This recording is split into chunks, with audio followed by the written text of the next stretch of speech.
কেমন আছেন সবাই? তো আজকে আমি আপনাদের একটা ইনভলভ এঁকে দেখাবো, বানিয়ে দেখাবো আর কি। তো আমার সাথে পুরো ভিডিওটা দেখবেন আশা করি। তো আমি এখানে A4 সাইজের কাগজ নিয়েছি, সাদা কাগজটা নিয়েছি। তো সাদা কাগজটা নেওয়ার পরে আমি এখানে ডোমসের একটা ব্রাশ পেন নিয়েছি। ব্রাশ পেনটা একটু উল্টো করে এভাবে দুইটা দাগ দিলেই দেখবেন যে এটা লাভ শেপ হয়ে যায়। তো এইভাবে আমি পুরোটা লাভ শেপ করে নিয়েছি। আপনারা এখানে পছন্দ মতন কালার সিলেক্ট করে নিতে পারবেন। তো আমি পুরোটা লাভ শেপ করে নিচ্ছি, এই যে দেখেন ঠিক এভাবে।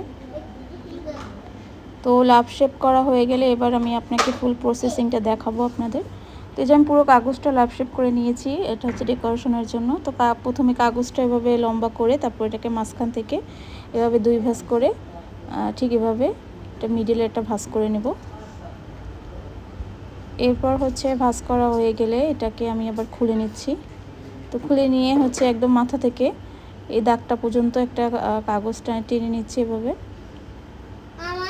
জি, তারপর এটাকে টেনে নেওয়ার পরে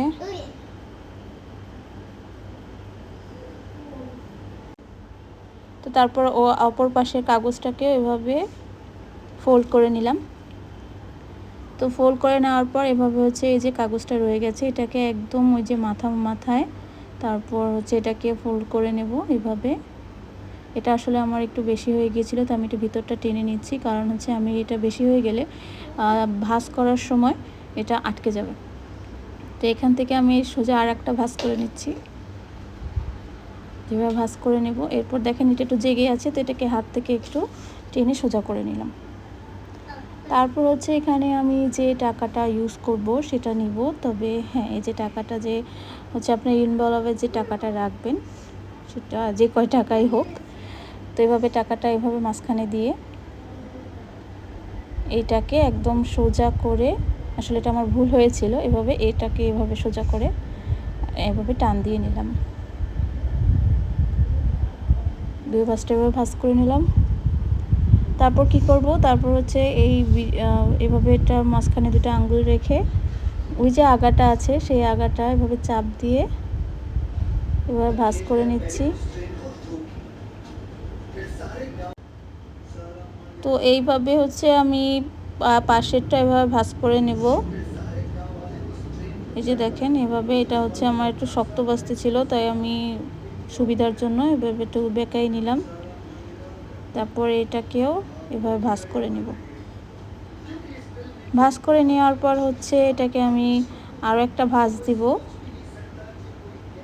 এভাবে এটাকে ভাঁজ করে আধা ইঞ্চি আমি রাখবো এখানে, এভাবে ভাঁজ করে নিলাম। এরপর পাশেরটাও ভাঁজ করে নেব। পাশেরটাও ভাঁজ করে নিলাম। ভাঁজ করে নেওয়ার পর এবার যে মাঝখানে যেটা দিয়েছিলাম এটাকে উঠিয়ে এই যে দেখেন এভাবে, এরপর মিডলে আস্তে আস্তে করে এটা যেন ভাঁজ না পড়ে এর ভিতরে এই যে ঢুকিয়ে দিলাম। এই যে হয়ে গেছে আমার খুব সহজে একটা মানি ইনভলভ। দেখেন কত সহজে, কত সিম্পল একটা ইনভলভ হয়ে গেছে। এখানে আপনার কাটারও কোনো দরকার নেই এবং গ্লুরও কোনো দরকার নেই। তো এরপর আমি বো বানাবো।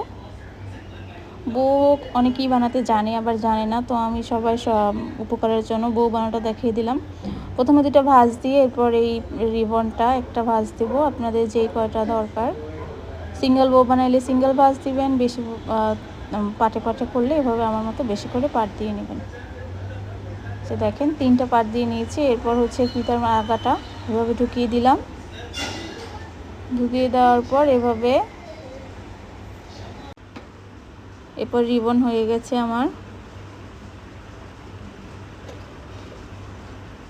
এই যে দেখেন এবার আমি এই দুই আগাটা কেটে নিব। কেটে নেওয়ার পর এটাকে গ্লু দিয়ে লাগিয়ে নেব। এভাবে হাত থেকে ছড়াই দিলে এই যে হয়ে গেল একটা বো। কেচি দিয়ে এটা এই দুইটা আগা এভাবে কেটে নিব। কেটে নেওয়ার পরে আমি এখানে গ্লু লাগিয়ে নিয়েছি। আপনারা এখানে যে কোনো গ্লু লাগাবেন, কিন্তু একটু মজবুতটা, আপনারা গ্লু গানও লাগাতে পারেন। আবার এই যে গ্লুটা এটা অনেক ভালো আসলে। এটা দেওয়ার পরে এই যে লাগিয়ে নিলাম এবং হয়ে গেছে আমার একটা সুন্দর মানি ইনভলভ। কেমন লেগেছে অবশ্যই কমেন্ট করে জানাবেন, আর আমার একটু ফলো দিয়ে রাখবেন। ধন্যবাদ সবাইকে।